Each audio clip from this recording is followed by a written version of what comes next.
Cuando Miguel cerró los ojos por última vez en esa cama de hospital, sus palabras finales fueron un misterio que Clara nunca imaginó descifrar. Corre hacia el ceiba gigante en la selva. Todo está listo allá. No confíes en nadie. 5 días después del funeral, hombres con trajes oscuros vigilaban cada movimiento de Clara desde las esquinas. 10 días más tarde, corría por su vida con sus 2 pequeños temblando de terror. Y cuando por fin encontró el ceiba que Miguel mencionó, lo que halló en su interior le mostró una verdad que destrozó su mundo. El hombre que amaba había guardado secretos tan oscuros que ahora toda su familia pagaría con sangre. Pero Miguel también dejó algo más en ese escondite, un camino hacia la salvación o hacia la muerte. Y Clara tendría que elegir. Cuéntanos en los comentarios desde qué país nos escuchas. Dale like a este vídeo y continuemos con la historia. La noche que Miguel murió, lo llamó a su lado con una desesperación que ella jamás había visto. Sus manos temblaban sin control sobre las sábanas blancas del hospital. Cuando logró hablar, su voz era apenas un susurro ronco. Cuando yo no esté, debes escuchar bien. Lleva a los niños a la selva de Uxpanapa, al ceiba gigante donde nos conocimos. Adentro hay una cavidad. Lo dejé todo preparado. No confíes en nadie de Coatzacoalcos. Prométemelo, Clara. Prométeme que huirás. Ella quiso preguntarle qué significaba todo eso, qué había hecho, qué peligro venía, pero Miguel cerró los ojos y apretó su mano con fuerza desesperada. 4 horas después, su corazón dejó de latir. El entierro fue extraño desde el primer momento. Clara notó que varios hombres vestidos de negro se quedaban al fondo del panteón, observándola con una frialdad que le erizó cada pelo del cuerpo. No se acercaron, no ofrecieron palabras de consuelo, solo miraban. Sus hijos, Sofía de 12 años y Andrés de 9, se aferraban a su vestido mientras el ataúd bajaba a la tierra. Cuando todos empezaron a irse, Clara sintió esas miradas clavadas en su espalda como cuchillos. Esa misma noche, al regresar a su casa en Coatzacoalcos, encontró la puerta principal con marcas de haber sido forzada. Nada faltaba, pero alguien había estado ahí, buscando, revisando. Los días que siguieron fueron un descenso lento hacia el pánico. Clara trabajaba como modista en un pequeño taller del mercado. Cada mañana, al salir, notaba el mismo carro blanco estacionado frente a su casa. Cuando caminaba por las calles, escuchaba pasos detrás que se detenían cuando ella se detenía. Las vecinas que antes la saludaban con cariño, ahora cruzaban la calle al verla. Doña Petra, la señora de la tienda, le susurró mientras le vendía pan. Clara, hay gente preguntando por ti. Gente que no es de aquí. Dicen que tu esposo les debía algo muy grave. Cuídate, muchacha. El corazón de Clara se convirtió en un tambor descontrolado. Miguel nunca le había contado de deudas, de problemas, de enemigos. Siempre fue un hombre callado, trabajador, empleado de una empresa de transportes. ¿Qué había ocultado? Una tarde, al recoger a los niños de la escuela, vio a 2 de esos hombres de negro conversando con el director en la puerta. Sofía la jaló del brazo. Mamá, ese señor me preguntó dónde vivíamos. Clara sintió que el suelo desaparecía bajo sus pies. Tomó a sus hijos de las manos y caminó rápido hacia la parada del autobús, mirando por encima del hombro cada pocos segundos. Esa noche no durmió. Se quedó sentada en la sala con las luces apagadas, observando la calle a través de las cortinas. A las 3 de la madrugada, el carro blanco pasó despacio frente a su casa, muy despacio, como si estuvieran memorizando cada detalle. Al día siguiente, Clara tomó una decisión. Sacó del closet la mochila de excursión que Miguel usaba. Metió ropa para ella y los niños, algo de comida enlatada, agua, los papeles de la casa y el poco dinero que tenían ahorrado. Esperó hasta el anochecer. Les dijo a Sofía y Andrés que iban a visitar a una tía en el campo, que era sorpresa, que debían ser valientes y callados. Los niños, acostumbrados a obedecer, asintieron con ojos grandes y asustados. A las 9 de la noche, cuando la calle estaba oscura y vacía, salieron por la puerta trasera que daba al callejón. Clara cargaba la mochila y llevaba a Andrés de la mano. Sofía caminaba pegada a su costado. No habían avanzado ni 4 cuadras cuando escuchó un grito detrás de ellos. «¡Ahí está la viuda!». Clara volteó y vio a 2 hombres corriendo hacia ellos desde la esquina. El pánico la golpeó como un puño en el estómago. «¡Corran!», les gritó a los niños. Y los 3 echaron a correr por las calles oscuras de Coatzacoalcos. El sonido de las botas pesadas retumbaba en el pavimento detrás de ellos, cada vez más cerca. Clara tomó un atajo por un mercado cerrado, saltó una reja baja arrastrando a Andrés, ayudó a Sofía a pasar. Los gritos de los hombres se multiplicaban. Eran más de 2, eran 4, tal vez 6. Llegaron a la terminal de autobuses jadeando, con el corazón a punto de explotar. Clara compró 3 boletos para Minatitlán, el pueblo más cercano a Uxpanapa, con las manos temblando. El autobús salía en 10 minutos. Se escondieron en el baño de mujeres con la puerta cerrada, escuchando voces masculinas afuera, preguntando por una mujer con 2 niños. La empleada de limpieza, una señora mayor de ojos cansados, las miró fijamente. Clara le suplicó en silencio. La mujer negó con la cabeza cuando los hombres le preguntaron, señalando hacia la salida opuesta, se fueron por allá corriendo. Cuando subieron al autobús, Clara vio por la ventana a los hombres de negro registrando los alrededores, furiosos, hablando por teléfono. El autobús arrancó justo cuando uno de ellos volteó hacia el andén. Sus miradas se cruzaron por un segundo. El hombre sacó su celular y empezó a marcar mientras señalaba el vehículo. Clara abrazó a sus hijos y cerró los ojos, rezando en silencio. El viaje duraría 5 horas. 5 horas en las que esos hombres podrían organizar una emboscada en cualquier punto del camino. Sofía susurró contra su pecho, «Mamá, ¿por qué nos persiguen? ¿Qué hizo papá?» Clara no tenía respuesta. Solo tenía miedo. Y las últimas palabras de Miguel resonando en su cabeza como una profecía. «Huye al Ceiba. Todo está listo allá. ¿Lograrán escapar de los hombres que los persiguen?» ¿Qué secretos guardaba Miguel? «No te vayas, porque lo que Clara está por descubrir en ese árbol cambiará todo para siempre». El autobús avanzaba por la carretera oscura, atravesando pueblos dormidos y montañas que se recortaban como sombras gigantes contra el cielo estrellado. Clara no apartaba la vista de la carretera detrás de ellos, buscando faros que los siguieran. A mitad del camino, en una curva cerrada, vio luces aproximándose a gran velocidad. Un auto negro, 2 autos negros. Su respiración se cortó. Los autos negros se acercaban como depredadores en la oscuridad, ganando terreno con cada segundo. Clara apretó a sus hijos contra su pecho y miró desesperada hacia el conductor del autobús, un hombre mayor de bigote canoso que silbaba una canción ranchera sin darse cuenta del peligro. Los vehículos ya estaban a menos de 100 metros, sus faros iluminando el interior del camión como reflectores. Sofía comenzó a llorar en silencio. Andrés temblaba sin entender por qué su madre los abrazaba con tanta fuerza. Entonces, como si el cielo hubiera escuchado sus plegarias silenciosas, el trueno más ensordecedor que Clara había oído en su vida rasgó la noche. Una tormenta se desató en segundos, tan violenta que el conductor tuvo que reducir la velocidad a paso de tortuga. La lluvia golpeaba el parabrisas con furia demencial. El viento sacudía el autobús como si fuera una caja de cerillos. Los autos negros tuvieron que hacer lo mismo. Las curvas de la sierra se volvieron traicioneras, resbaladizas. Uno de los vehículos patinó peligrosamente cerca del precipicio. Clara vio por la ventana trasera cómo el conductor luchaba por mantener el control. El autobús avanzaba lento pero constante, y la tormenta se convertía en su aliada inesperada. Los relámpagos iluminaban el paisaje en destellos blancos y violentos, barrancos profundos, árboles doblados por el vendaval, ríos que se desbordaban sobre la carretera. En una de esas iluminaciones repentinas, Clara vio algo que le heló la sangre. Los 2 autos negros habían sido detenidos por un árbol caído que bloqueaba completamente el camino. Varios hombres bajaron bajo la lluvia torrencial, gritando y gesticulando con rabia, pero no podían mover el tronco gigante. El autobús dejó atrás la escena y se internó más profundo en la sierra. 3 horas después, cuando la tormenta empezaba a calmarse, llegaron a Minatitlán. Eran las 4 de la madrugada. El pueblo dormía bajo la lluvia persistente. Sus calles de piedra brillaban como ríos oscuros bajo las escasas farolas. Clara bajó del autobús con los niños medio dormidos, cargando la mochila empapada. No había taxis, no había nadie. Solo el sonido del agua corriendo por las alcantarillas y el canto distante de los grillos.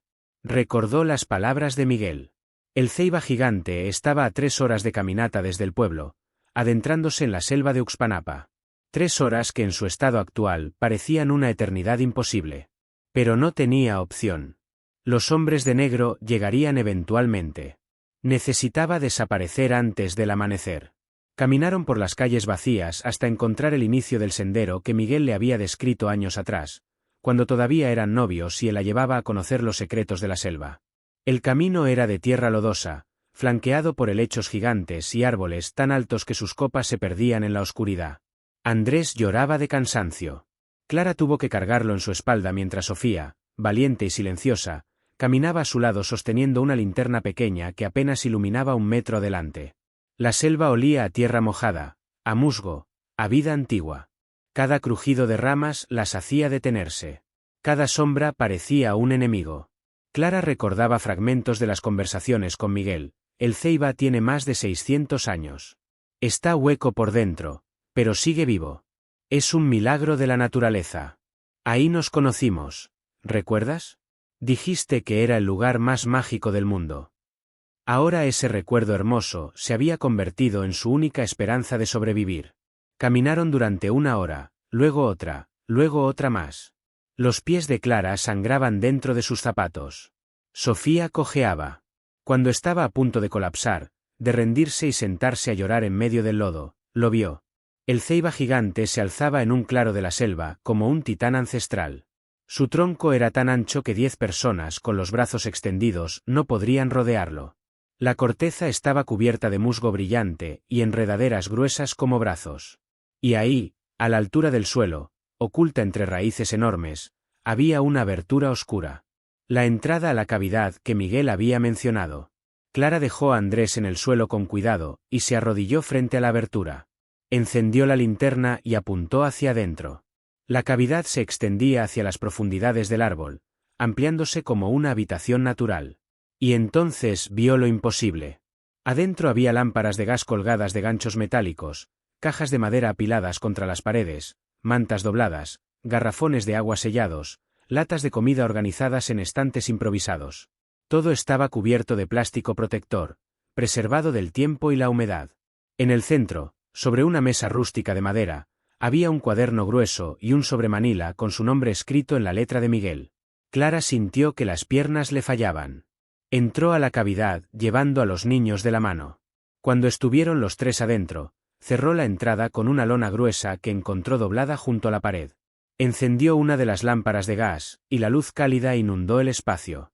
«Mamá, ¿qué es este lugar?», preguntó Sofía con los ojos enormes, mirando alrededor como si hubieran descubierto la guarida de un cuento de hadas. Clara no respondió. Se dejó caer sobre una de las mantas, abrazó a sus hijos y por fin se permitió llorar. Lloró por Miguel, por el miedo, por la huida, por no entender nada de lo que estaba pasando. Los niños la abrazaron sin decir nada, temblando de frío y agotamiento. Cuando las lágrimas se agotaron, Clara se limpió el rostro y tomó el sobre con su nombre. Lo abrió con manos temblorosas. Dentro había una carta escrita en la letra cuidadosa de su esposo. «Clara, mi amor. Si estás leyendo esto, significa que lo peor que temía ha sucedido. Significa que ya no estoy contigo y que ellos han venido por ti. Perdóname por no haberte contado la verdad. Hace 14 años trabajé para hombres muy peligrosos. Transportaba cosas que no debía transportar. Cuando me di cuenta de lo que realmente movía, quise salir, pero nadie sale de esa organización. Robé documentos, pruebas de todo lo que hacían, y los escondí. Les dije que los había destruido, pero mentí. Esos documentos están aquí, en esta cavidad, dentro de la caja metálica bajo la tabla del piso. Ellos nunca dejaron de buscarme, nunca dejaron de vigilarme. Y ahora que morí, vendrán por ti pensando que sabes dónde están las pruebas. No confíes en nadie. Sigue mis instrucciones al pie de la letra». Clara sintió que el mundo se inclinaba. Miguel había sido un criminal. Había trabajado para narcotraficantes, para asesinos. Y ahora ella y sus hijos pagaban el precio de sus secretos. Siguió leyendo con las manos temblando, tanto que apenas podía sostener el papel. En el cuaderno que está sobre la mesa encontrarás mapas, rutas, contactos seguros y un plan detallado para que escapen. Hay un túnel subterráneo que construyeron hace más de 100 años los mineros que trabajaban en esta región. La entrada está al fondo de esta cavidad, detrás de la pared falsa de piedra. Ese túnel los llevará hasta Acayucan, a 35 kilómetros de aquí. Ahí los espera un hombre llamado Don Esteban. Él no sabe nada de mi pasado, Solo que si algún día aparece una mujer con 2 niños diciendo mi nombre, debe ayudarlos. Es el dueño del mercado de artesanías del pueblo. Les dará trabajo, refugio y una nueva identidad. Perdóname, Clara. Perdóname por arruinar nuestras vidas. Pero por favor, salva a nuestros hijos. Te amo. Siempre te amé. Miguel. Clara acaba de descubrir que su esposo era un criminal. Pero lo que está por venir es aún peor. No te vayas, porque los hombres que la persiguen están más cerca de lo que ella imagina. El cuaderno contenía páginas y páginas de instrucciones escritas con obsesiva precisión, mapas del túnel con señalizaciones de peligros, zonas inestables, puntos de agua, bifurcaciones falsas, listas de provisiones necesarias para el cruce, nombres de personas en Acayucan que podían ayudar, técnicas para borrar rastros, para cambiar de apariencia, para desaparecer.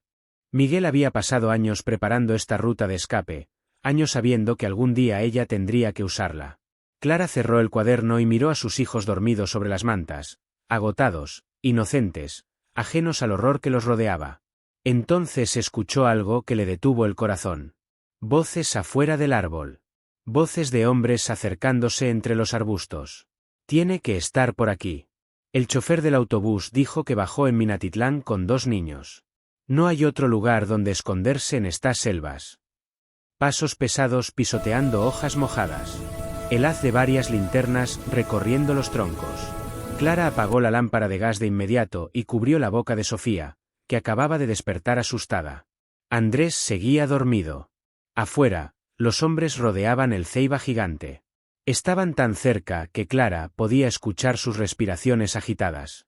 Revisa ahí, entre esas raíces, ordenó una voz áspera que Clara reconoció del cementerio. Una linterna iluminó directamente la lona que cubría la entrada de la cavidad. Clara dejó de respirar. El haz de luz recorrió la lona, deteniéndose justo en el centro donde la tela formaba un pliegue sospechoso. Clara apretó a Sofía contra su pecho y cerró los ojos, rezando en silencio mientras su hija temblaba como una hoja. Los pasos se acercaron más. Podía oler el humo de cigarro de uno de los hombres, tan cerca que parecía estar respirando dentro de la cavidad. Es solo musgo y basura, dijo otra voz con fastidio. Este árbol es hueco, pero no hay nada adentro. Ya lo revisé. Sigamos buscando hacia el río. La linterna se apartó y los pasos comenzaron a alejarse. Clara no se movió durante 15 minutos completos, escuchando cómo las voces se perdían entre los árboles, cómo los hombres maldecían la lluvia y el lodo, cómo sus linternas se convertían en lucecitas lejanas que finalmente desaparecieron. Solo entonces se permitió exhalar. Sofía lloraba en silencio contra su hombro. Ya pasó, mi amor. Ya pasó, mintió Clara, porque sabía que nada había pasado. Esto apenas comenzaba. Esperó hasta que el primer resplandor del amanecer se filtró entre las rendijas de la lona. Andrés despertó confundido, preguntando por qué dormían en una cavidad, porque todo olía a tierra mojada.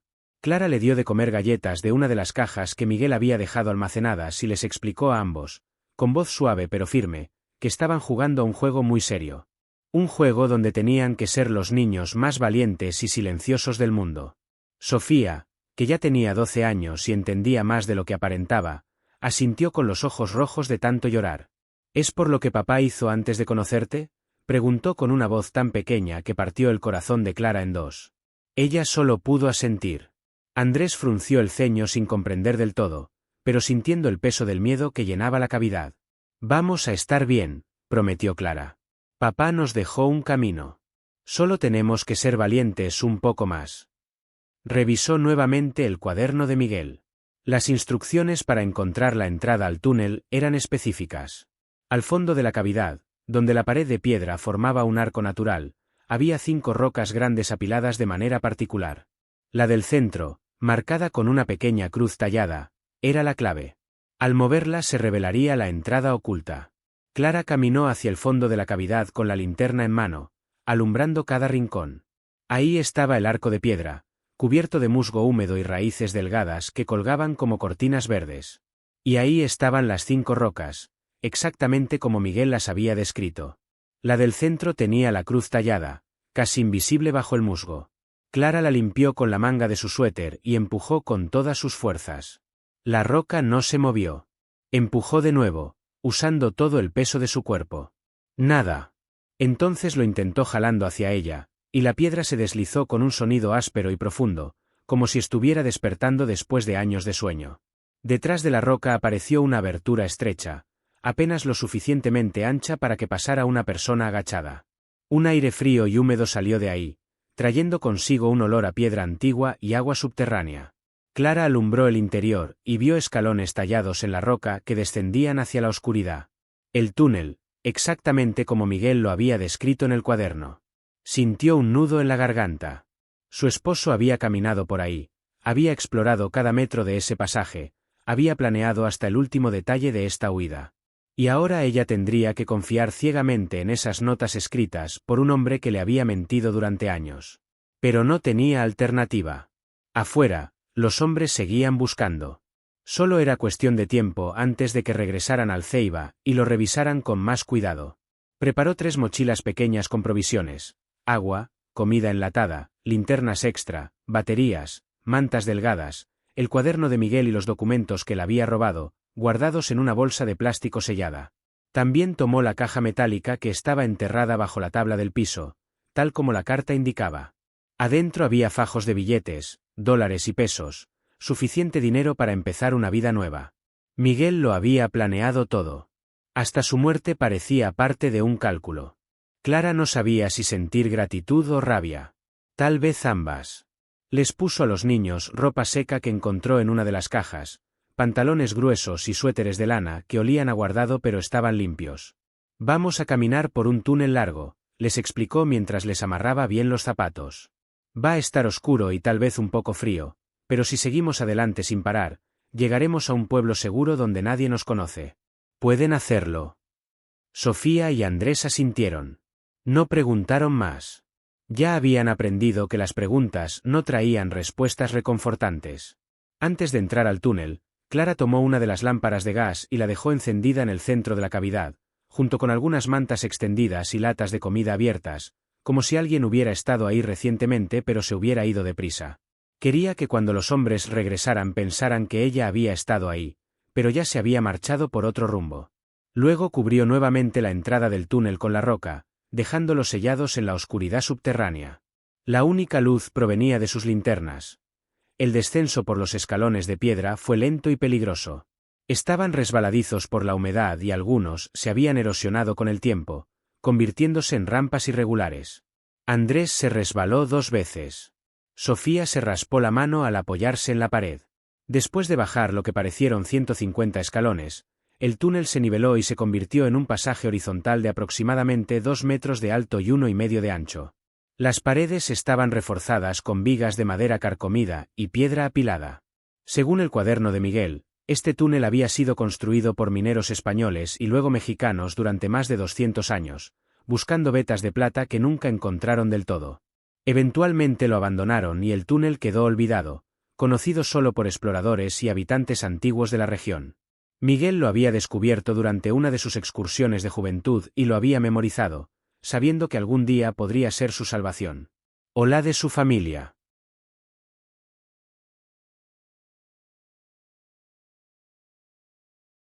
Caminaron durante horas en silencio, siguiendo las marcas que Miguel había dejado en el cuaderno. Después de 500 pasos, una bifurcación a la derecha. Después de otros 300, evitar el pasaje de la izquierda porque se inunda.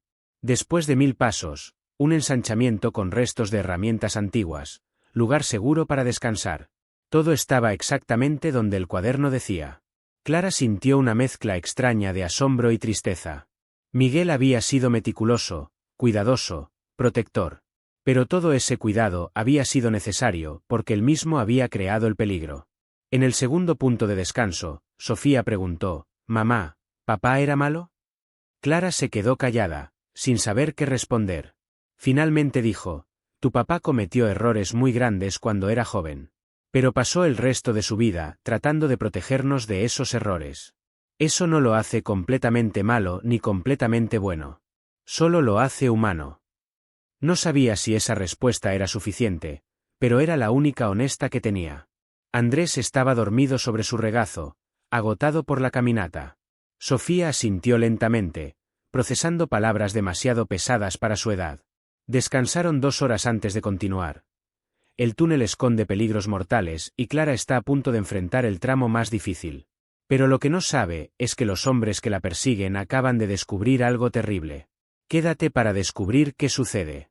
El cuaderno indicaba que el tramo final era el más difícil, una subida empinada por escalones tallados en roca viva, seguida de un pasaje estrecho que requería arrastrarse boca abajo durante casi 25 metros. Clara sintió claustrofobia solo de leerlo, pero no había vuelta atrás.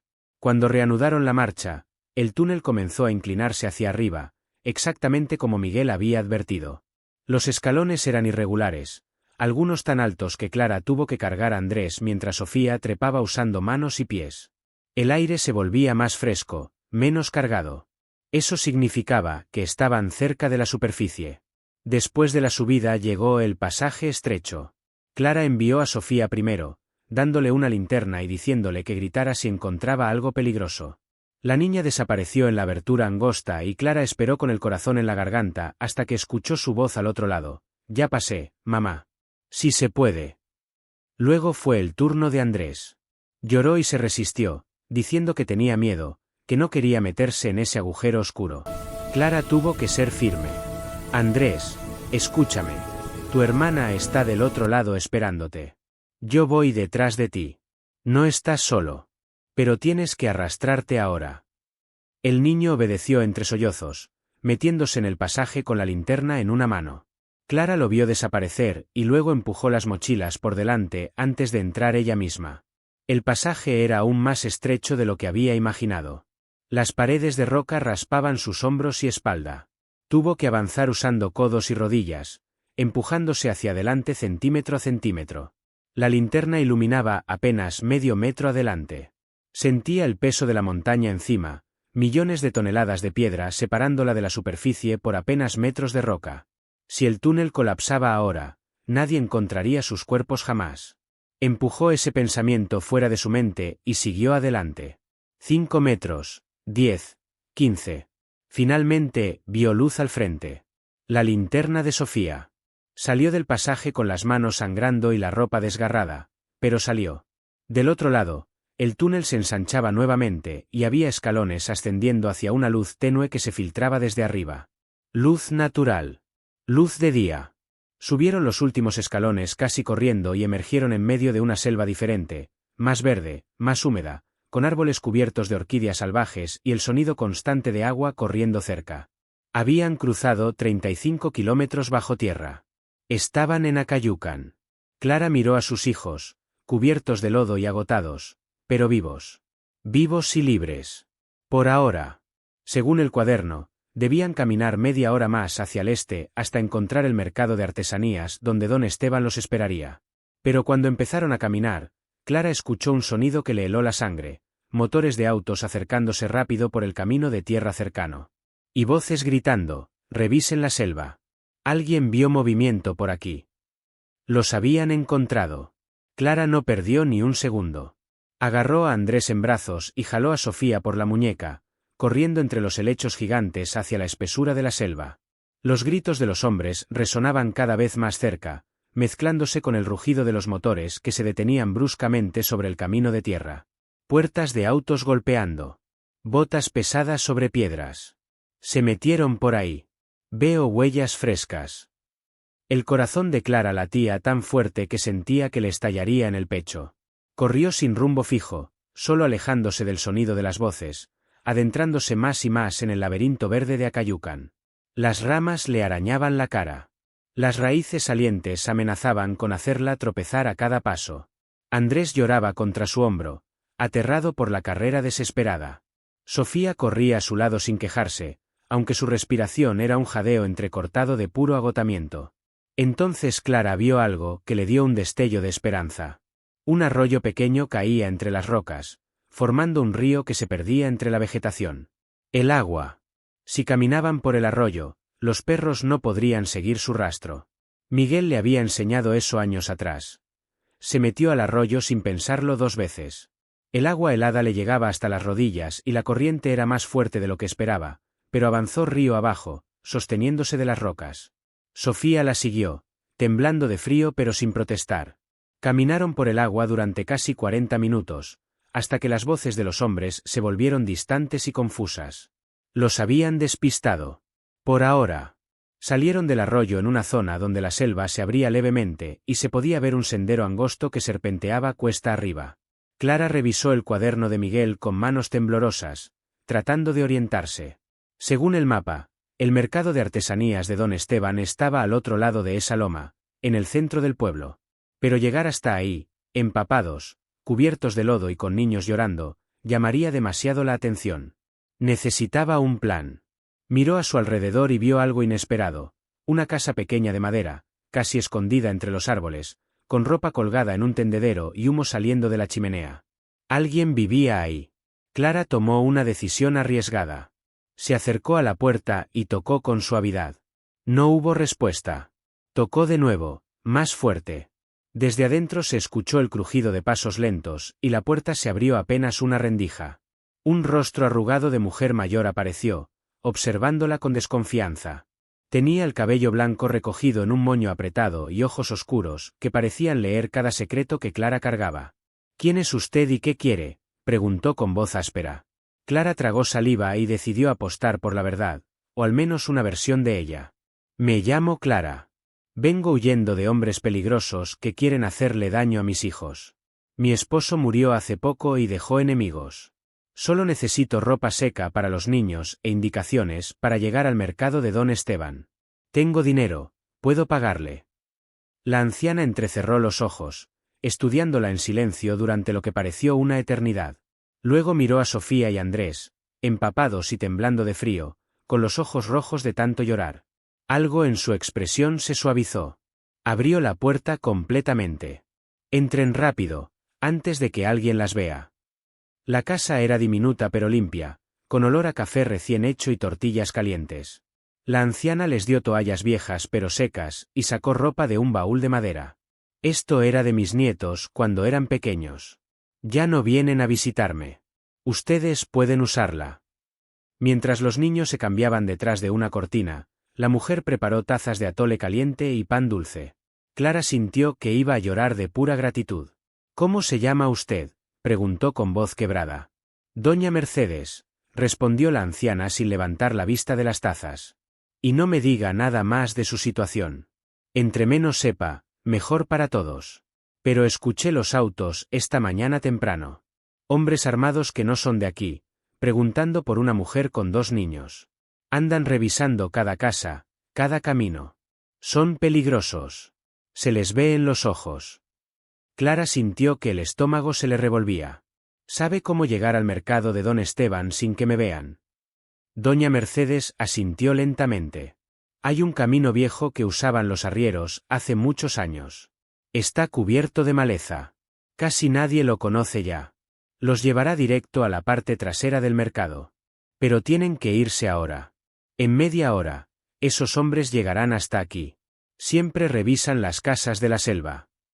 Le dibujó un mapa sencillo en un pedazo de papel, marcando árboles específicos y cruces de caminos. Luego sacó una capa de lluvia vieja y se la dio a Clara. «Cúbrase. Y cuando llegue con Don Esteban, dígale que viene de parte de Mercedes del Arroyo. Él entenderá. Somos viejos amigos». Clara quiso abrazarla, agradecerle, pero doña Mercedes la empujó suavemente hacia la puerta.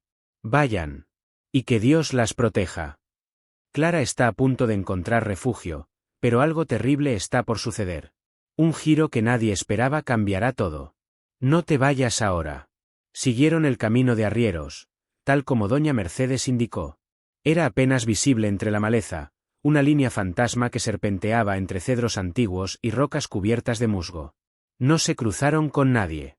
Solo el canto de los pájaros y el murmullo constante del viento entre las hojas. Después de 25 minutos de caminata tensa, la selva se abrió y apareció ante ellos la parte trasera del mercado de artesanías de Acayucan. Era un edificio largo de madera pintada de colores vivos, con toldos de lona y mesas llenas de tejidos, cerámicas y figuras talladas en madera. Clara buscó con la mirada hasta que lo vio. Un hombre mayor de bigote blanco y sombrero de palma, sentado detrás de una mesa llena de jícaras pintadas a mano. Tenía una presencia tranquila, como alguien que ha visto mucho y ya nada lo sorprende. Clara se acercó con los niños pegados a sus costados. El hombre levantó la vista, y sus ojos se detuvieron en ella, con una mezcla de curiosidad y reconocimiento. —¿Don Esteban? —preguntó Clara con voz baja. Él asintió despacio. —Vengo de parte de Mercedes del Arroyo. Y de parte de Miguel Vega. Al escuchar ese nombre, la expresión del hombre cambió por completo. Se puso de pie de inmediato, mirando alrededor con cautela. —Síganme. Ahora. Los condujo por una puerta trasera, hacia un almacén pequeño lleno de cajas y herramientas. Cerró la puerta con llave y se volvió hacia Clara. Miguel me habló de usted hace muchos años. Me dijo que si algún día venía una mujer con niños mencionando su nombre, significaba que lo peor había pasado. Está muerto, ¿verdad? Clara asintió, incapaz de hablar. Las lágrimas brotaron sin permiso. Don Esteban suspiró profundamente y se quitó el sombrero. Era un buen hombre que cometió malos errores. Me lo dijo todo una noche, hace años, cuando vino buscando mi ayuda. Le prometí que si algo le pasaba, yo cuidaría de su familia. Y cumplo mis promesas. Sacó una llave de su bolsillo y abrió una puerta oculta detrás de unas repisas. Ahí hay una habitación pequeña. Nadie sabe que existe. Pueden quedarse ahí mientras pensamos qué hacer. Pero tiene que decirme algo. ¿Trajeron lo que Miguel escondió? Clara sacó la bolsa de plástico, sellada con los documentos. Don Esteban los miró sin tocarlos, como si quemaran. Esos papeles son una sentencia de muerte. Pero también son la única manera de que ustedes queden libres algún día. Necesitamos entregarlos a las personas correctas. Conozco a alguien en la Ciudad de México, un periodista de investigación que ha estado tras esa organización durante años. Si le damos esto, ellos caerán y ustedes podrán vivir en paz. Clara sintió un destello de esperanza por primera vez en días. ¿Cuánto tiempo tomará? Don Esteban frunció el ceño. Semanas, tal vez meses. Mientras tanto, tendrán que esconderse, cambiar de nombres, convertirse en otras personas. Clara miró a sus hijos. Sofía la observaba con ojos ancianos, en un rostro todavía infantil. Andrés se abrazaba a su pierna, agotado de tanto correr, de tanto miedo. Haremos lo que sea necesario, dijo Clara con una firmeza que no sabía que poseía. Don Esteban asintió con respeto. Entonces empezaremos mañana. Por ahora, descansen. Están a salvo aquí. Nadie entrará mientras yo esté vivo. Les mostró la habitación oculta. Era pequeña, pero tenía 2 camas, mantas limpias, una lámpara y provisiones básicas. Clara se dejó caer en una de las camas, sintiendo que cada músculo de su cuerpo gritaba de dolor.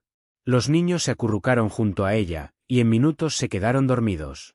Pero Clara no podía dormir. Miraba el techo de madera pensando en Miguel, en todo lo que había callado, en todo lo que había planeado. Afuera escuchó el sonido de motores acercándose al mercado. Voces masculinas preguntando. La voz calmada de don Esteban respondiendo que no había visto a ninguna mujer con niños, botas caminando entre los puestos, revisando, buscando. Clara contuvo la respiración, abrazando a sus hijos dormidos. Los pasos se acercaron a la puerta del almacén. Alguien la sacudió. ¿Qué hay detrás de esta puerta? Solo herramientas y cajas viejas, respondió don Esteban con tranquilidad. ¿Quiere ver? Tengo que buscar la llave. Silencio tenso. Luego, no. Vámonos. No están aquí. Deben haber seguido hacia el sur. Los motores arrancaron de nuevo y se alejaron. Clara exhaló temblorosa. Pero sabía que volverían. Y cuando volvieran, necesitaba estar lista. Porque esta vez no solo huiría. Esta vez lucharía. Los días siguientes fueron una pesadilla silenciosa. Clara y los niños permanecían escondidos durante el día, saliendo solo de noche. Don Esteban les traía comida y noticias. Los hombres seguían en el pueblo, pero algo había cambiado. Una noche, don Esteban entró al escondite con el rostro pálido. Clara, tengo que decirte algo terrible. Ella sintió que el suelo se movía. Los hombres que te buscan torturaron a doña Mercedes. Querían saber si te había visto. Ella no dijo nada, pero no sobrevivió. Clara sintió que el mundo se detenía. La anciana que la había ayudado, que le había dado ropa seca a sus hijos, que le había dado esperanza, estaba muerta. Por su culpa. No, susurró Clara, cayendo de rodillas. No, No, no. Sofía comenzó a llorar. Andrés no entendía qué pasaba, pero sentía el peso del horror. Ella sabía los riesgos, dijo don Esteban con voz quebrada. Mercedes vivió toda su vida ayudando a gente que huía. Sabía que algún día podría pasar. Pero tienes que entender algo, Clara, estos hombres no se detendrán. Matarán a cualquiera que te ayude. Tenemos que sacarte de aquí antes de que maten a más gente. Clara se limpió las lágrimas con rabia. Entonces terminemos esto. Contacta a tu periodista. Ahora. La noche siguiente llegó el periodista. Se llamaba Tomás Reyes. Tenía 40 y tantos años, el rostro marcado por la falta de sueño y los ojos alerta de quien vive mirando por encima del hombro. Revisó los documentos que Miguel había robado con intensidad febril, fotografiando cada página. Esto es oro, murmuró mientras trabajaba. Rutas de tráfico, nombres de políticos involucrados, cuentas bancarias, fechas, lugares. Con esto puedo destruirlos. Pero llevará tiempo. Meses de investigación, de verificaciones. Mientras tanto, ustedes no pueden existir. Si descubren que estas pruebas salieron de su esposo, vendrán con todo. Clara sintió un escalofrío recorrerle la columna. ¿Cuánto tiempo? Tomás la miró con compasión. 6 meses, tal vez 1 año. Cuando publique la investigación, cuando caigan los arrestos, entonces podrán respirar. Pero no antes. 1 año viviendo como fantasmas. 1 año siendo otras personas. Clara miró a Sofía y Andrés dormidos en la esquina del almacén. Haremos lo que sea necesario, repitió. Tomás guardó los documentos en una mochila resistente al agua. Una cosa más. Miguel era mi informante hace años. Nunca pude usarlo porque se arrepintió. Desapareció antes de que pudiera protegerlo. Pero me habló de usted. Me dijo que usted era la persona más fuerte que había conocido, que si algo le pasaba, usted sabría qué hacer. Creo que tenía razón. 2 días después, Clara, Sofía y Andrés subieron a un autobús con destino a Puebla. Don Esteban les había conseguido documentos falsos, identificaciones nuevas, actas de nacimiento alteradas. Todo lo necesario para sostener la mentira. Clara llevaba el cabello teñido de negro y cortado hasta los hombros. Sofía usaba lentes sin graduación. Andrés llevaba una gorra que casi nunca se quitaba. Eran otras personas ahora, Rosa Méndez y sus hijos Laura y Carlos. Antes de partir, don Esteban abrazó a Clara en silencio. Miguel me pidió que cuidara de ustedes si algo pasaba. Pero usted no necesita que nadie la cuide. Es más fuerte de lo que él imaginaba. Le dio un sobre con dinero y un número telefónico. Si necesita ayuda, llame a este número. Es una red de personas como yo, gente que ayuda a quienes huyen de la violencia. No están solas. Clara ha cambiado de identidad, pero el peligro no ha terminado. Un segundo giro aún más horrible está por venir. Lo que está a punto de descubrir la dejará destrozada. Quédate. El primo de don Esteban los esperaba en Puebla. Se llamaba Vicente. Era un hombre serio de unos 50 años, con manos callosas de artesano. Los llevó a una casa modesta, en una colonia tranquila. Aquí pueden quedarse mientras encuentran algo propio. La cooperativa está a 3 cuadras. Mañana las presento con las demás artesanas. Las primeras semanas fueron un torbellino de adaptación. Clara trabajaba en la cooperativa desde las 7 de la mañana hasta las 6 de la tarde, cosiendo blusas bordadas, manteles, rebozos de seda. Las otras mujeres de la cooperativa la aceptaron sin preguntas. Había viudas, madres solteras, mujeres que habían huido de esposos violentos. Todas tenían heridas. Todas sabían que el silencio era una forma de respeto. Sofía entró a una escuela pública cercana. Al principio estaba callada, asustada de cometer un error. Pero poco a poco hizo amigas. Andrés se adaptó más rápido, olvidando gradualmente los días de terror en la selva. Pero Clara no olvidaba. Cada noche, después de acostar a los niños, se sentaba junto a la ventana y miraba la calle, atenta a cualquier auto desconocido, a cualquier rostro extraño. Llamaba a Tomás una vez al mes, desde teléfonos públicos diferentes. ¿Cómo va?, preguntaba. Avanzando, respondía él. 3 meses más. 4 a lo mucho. Y así pasaron los meses. Clara trabajaba, ahorraba, planeaba. Aprendió no solo a coser, sino a administrar, a negociar con los compradores. Las mujeres empezaron a pedirle consejo. Un día, la coordinadora de la cooperativa le propuso algo inesperado. Rosa, queremos que seas la nueva encargada de ventas. Tienes cabeza para los números y la gente te respeta. Clara sintió algo cálido expandirse en su pecho. Respeto ganado con trabajo. Confianza merecida. Aceptó. Y así, lentamente, Rosa Méndez dejó de ser solo una máscara para convertirse en alguien real. Los niños florecían. Sofía sacaba buenas calificaciones.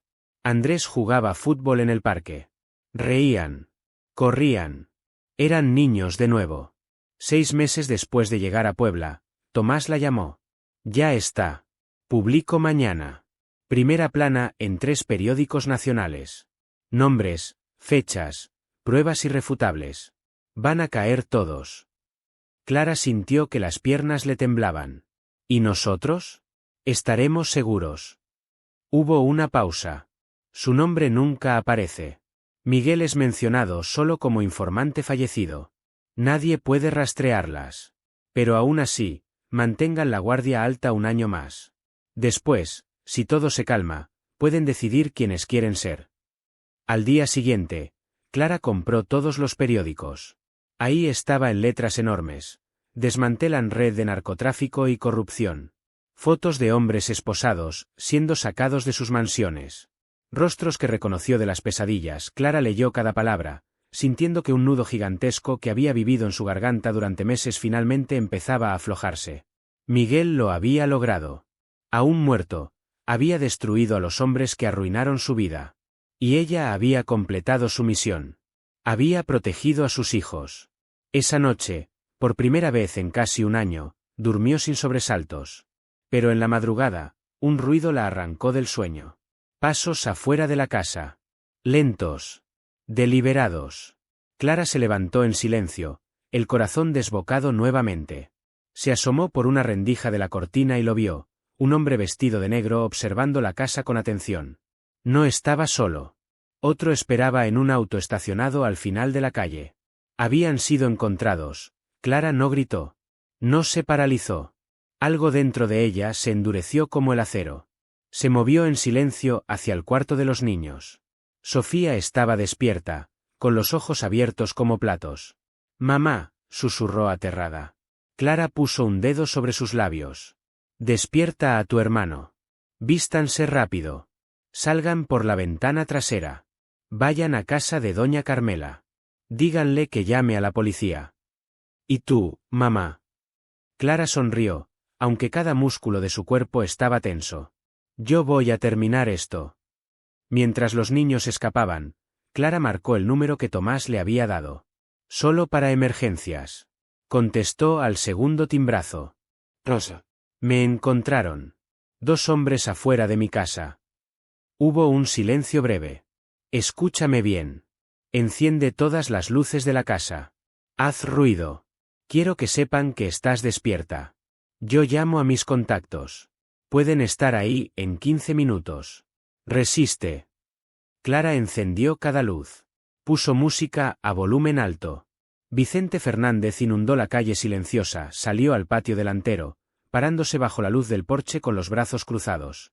Quería que la vieran. Quería que supieran que ella sabía que estaban ahí. El hombre de negro avanzó unos pasos, luego se detuvo. No esperaba esto. Las luces de las casas vecinas empezaron a encenderse. Doña Carmela salió gritando que ya había llamado a la policía. El hombre maldijo. Su compañero le gritó algo. Ambos corrieron hacia el auto. Se fueron. 10 minutos después, llegaron 3 patrullas y una camioneta blindada. De ahí bajaron 4 hombres armados. «Señora Méndez. El licenciado Reyes nos mandó. Somos de la Unidad de Protección a Testigos. Esos hombres son parte de la célula que escapó. Quedan 5 prófugos». Clara sintió que el suelo se movía. «¿Cómo me encontraron?» El agente suspiró. Alguien reconoció a su hija en una foto de redes sociales. Una compañera subió una imagen de un festival escolar. «Mala suerte. ¿Qué hacemos?» 2 opciones. Entramos al programa de protección oficial. O ayudamos a capturar a los que quedan. Pero la segunda opción es peligrosa. Usted tendría que ser el cebo. Clara no dudó. Quiero terminar con esto. El plan era simple pero arriesgado. Clara volvería a su rutina normal, pero vigilada en todo momento por agentes encubiertos. Cuando los hombres intentaran acercarse, los atraparían. Los niños fueron trasladados a una casa segura. Sofía lloró al despedirse. No quiero dejarte, mamá. Clara la abrazó con fuerza. Es solo por unos días. Cuando esto termine, estaremos juntas para siempre. Sin miedo. Lo prometo. Los siguientes días fueron una tortura. Clara iba a la cooperativa cada mañana. Pero cada persona que entraba podía ser un asesino. Pasó una semana. Luego 2. Nada. En la tercera semana, algo cambió. Clara notó un auto gris que pasaba frente a la cooperativa 3 veces en la misma tarde. Esa noche, mientras caminaba de regreso a casa, sintió la presencia antes de verla. Pasos sincronizados con los suyos. Volteó disimuladamente y vio a un hombre con gorra y chamarra oscura. Reconoció su forma de caminar. Era uno de los que habían ido a su casa. Clara apretó el teléfono en su bolsillo, activando la alarma silenciosa. Siguió caminando como si no hubiera notado nada. El hombre se acercaba. 50 metros, 40, 30. Clara giró por un callejón menos transitado. El hombre aceleró el paso.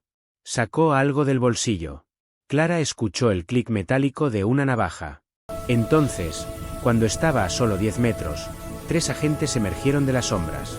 ¡Policía! ¡Al suelo! ¡Ahora! El hombre intentó correr, pero fue tacleado. La navaja cayó al pavimento con un sonido agudo. Clara se recargó contra la pared, temblando. Está bien, dijo un agente. Es uno de los 5. Buen trabajo. Pero Clara sabía que todavía faltaban 4. Quedan 4 asesinos sueltos. Y el líder está planeando algo que hará que Clara desee nunca haber comenzado esta lucha. El final está cerca. No te lo pierdas. 2 noches después, su teléfono sonó. Número desconocido. Sí. Una voz masculina, fría como el hielo. Pensaste que habías ganado. Pero te equivocaste. Tengo algo que te importa. Y si quieres recuperarlo, vendrás sola. El estómago de Clara se convirtió en un pozo sin fondo. ¿De qué hablas? El hombre se rió. Tu hija. La mayor. Sofía, o Laura, o como sea que la llames ahora. Salió hace 2 horas de la casa segura. Los custodios no se dieron cuenta. La llamada se cortó. Clara gritó. Los agentes confirmaron lo imposible. Sofía había escapado. Ahora estaba en manos del hombre más peligroso de todos. El agente a cargo la tomó por los hombros. Es Julián Fuentes. El más violento. Si tiene a su hija, no tenemos mucho tiempo. El teléfono vibró. Un mensaje con una foto. Sofía sentada en una silla, las manos atadas, los ojos vendados. El mensaje decía: antigua bodega textil en la carretera Puebla-Cholula, kilómetro 18. Tienes 2 horas. Sola. Clara arrancó el teléfono. Voy a ir. Es una trampa. Es mi hija. Esto termina conmigo. Tomás llegó 30 minutos después con mapas y equipo. Conozco esa bodega. Tiene 2 pisos. Múltiples entradas. Si vamos a hacer esto, lo haremos bien. Le dieron a Clara un chaleco antibalas delgado, un micrófono oculto, un rastreador GPS en el zapato. Mantenga al hombre hablando. Cuando escuche la palabra, ahora, tírese al suelo. Clara asintió. Respiró profundo. Pensó en Miguel. El miedo es útil. Te mantiene alerta. Pero el pánico te mata. El convoy salió en silencio. Francotiradores se adelantarían para posicionarse. Cuando faltaban 10 minutos, el agente le habló. Todavía puede echarse atrás. Clara negó. Él la mataría antes de que llegaran. Esta es la única manera. La bodega apareció. Una estructura enorme de ladrillos rojos y ventanas rotas. Un solo foco encendido en la entrada. Clara bajó del auto a 200 metros. Caminó hacia la bodega con pasos firmes. La puerta estaba entreabierta. La empujó y entró. El interior olía a humedad, a abandono, a peligro. «Sube», gritó una voz. Clara subió las escaleras de metal.